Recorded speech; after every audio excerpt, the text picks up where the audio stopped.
So you're starting a career in tech sales. What are you supposed to be doing to make sure that you actually are successful in your job? I'm gonna share my perspective of what I did when I first started my career at Oracle that led me to be one of the top inside sales representative within my first year working at the company. And you wanna make sure you watch this video into the end because these are really gonna be some of my most insightful tips that I've done myself and gained over the years. And by implementing these, you can also be one of the top salespeople at your company. Now, before we get started, make sure to give this video a like, subscribe, and turn on notifications. And let's go ahead and dive in. So the first tip that I have for you guys is if you want to succeed in sales, you need to learn a sales methodology to get started. So there are a lot of different sales methodologies out there. You can learn multiple methodologies and put them all together. But the fact is you need to learn a system. So there are many different kinds. There's like the challenger sales, spin selling, Sandler. There's so many different sales training that I personally went through, and I have a pretty good understanding of all of them now. But for you guys, at least just pick one sales methodology, no matter what company it is, whether it's from learning from me or from learning from another person. But you need to really nail down that methodology because the methodology is going to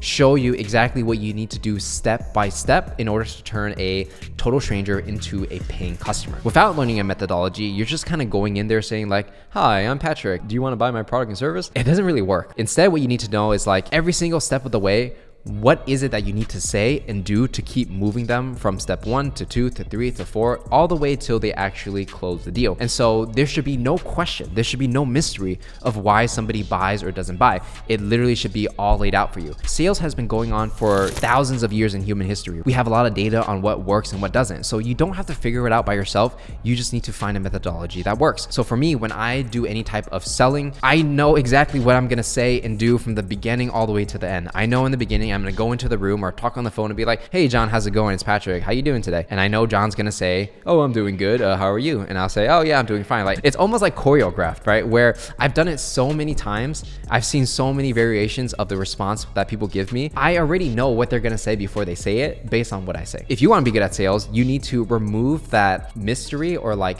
the unpredictability of sales and make it so that everything somebody does is predictable, because the more predictable somebody is, the more control you have over the sales situation and the high likelihood of them actually deciding to buy your product and service. Most people are afraid to sell because they are afraid of rejection. Find a sales methodology, understand it to a T, master it, and then practice it to the point where everything becomes predictable. The fun part is that once you do it so many times, you're not gonna be afraid of selling anymore because you already know what's gonna happen. Either they're gonna say yes or no, and if they say no, you know exactly what to say to get them to say yes. So by removing the mystery and replacing that mystery with a methodology, sales becomes a game. Okay, so the next step is mastering emotional stability. This is something that most salespeople don't talk about. Most salespeople talk about, here's a special technique to handle an objection, which is great, right? I do that too. But in reality, the techniques are not as important as your mentality and your emotional stability. If you're doing cold calling and people are hanging up on you and people are mean to you, well, one bad cold call can ruin your entire day.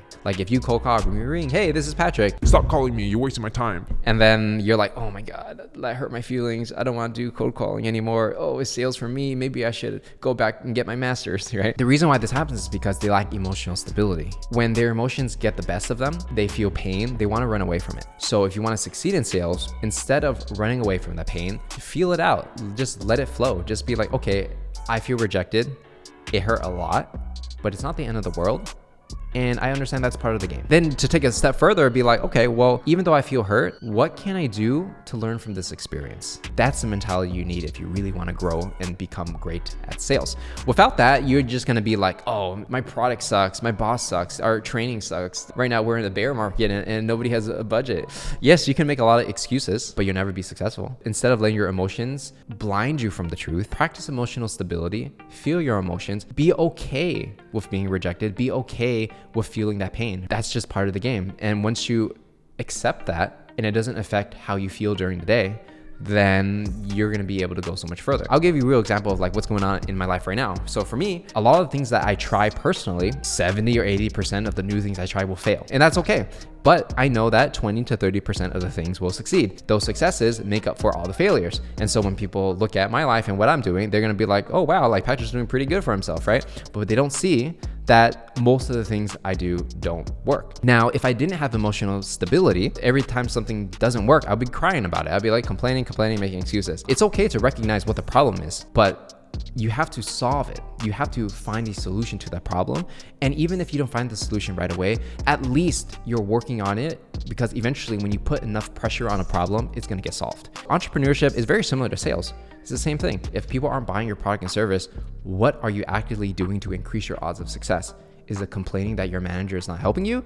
Or is it spending your nights and the weekends learning sales techniques and understanding why your product and service is not selling? I always feel like you can be as successful as you want to be, and it really just comes down to your emotional stability and how you handle conflict. Now that actually leads us to our third point, which is attitude is everything. Like I always say, like the techniques and strategies that you learn are good, but they don't do you any good if your attitude is not in the right place. So if you're someone that complains, makes excuses, you come into work angry, you're just a mean person overall, like you're not going to be that successful. You're just not, you know? But if you come in with a mentality where you have a mindset of you're learning, you're willing to try new things, you come in from the perspective of being a student instead of saying, oh, I'm an expert, I don't need to hear this anymore, then suddenly a lot of opportunities come your way. A lot of people want to help you, but you make more money because you're helping a lot more people versus just trying to sell them. And life is just so much better, right? No matter what it is that you do, whether you are in sales, whether you're an entrepreneur, whether you are a designer, whether you are a project manager, it doesn't matter. Attitude is everything, and it determines a lot of, whether or not you're going to be successful. If you have the wrong attitude, nobody wants to work with you, you're difficult to work with, and you're never going to move up in the world. But if you have the right attitude, you're easy to work with, you're coachable, you can learn, you understand that you're not the best at everything, and you have the humility to let go of your ego and say, hey, I don't know how to do this, can you teach me? You're gonna be so much likely to succeed, right? So overall, if I would kind of like summarize everything that we talked about, it's really not so much about the techniques. It's really not. Like somebody with the right attitude and the mindset and strong emotional stability, they can just go into a situation without any context and without knowing anything about sales, and they can be successful because of their approach and because of their attitude. And you can teach someone all the magical sales techniques that you can find, but if they have the wrong attitude, none of it is gonna work. I see in the comments all the time, Patrick, I tried this technique, it didn't work. I tried sending this cold email, but it's too long, or this and that. And it's like, okay, and then what did you do to try to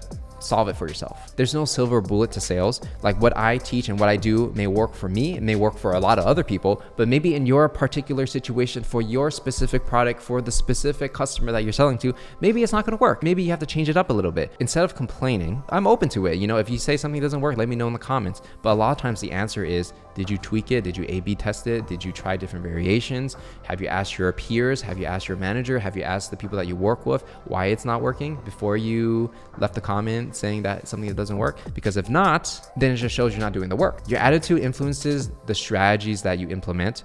The strategies you implement influences what you execute on. Your execution will influence the result that you get. So if you kind of think about like a chain of reaction, your attitude literally influences whether or not you will be successful in sales. And so with that said, hope you guys learned a little something in this video. If you enjoyed it, make sure to give it a like, subscribe, and turn on notifications, and I'll see you guys in the next one.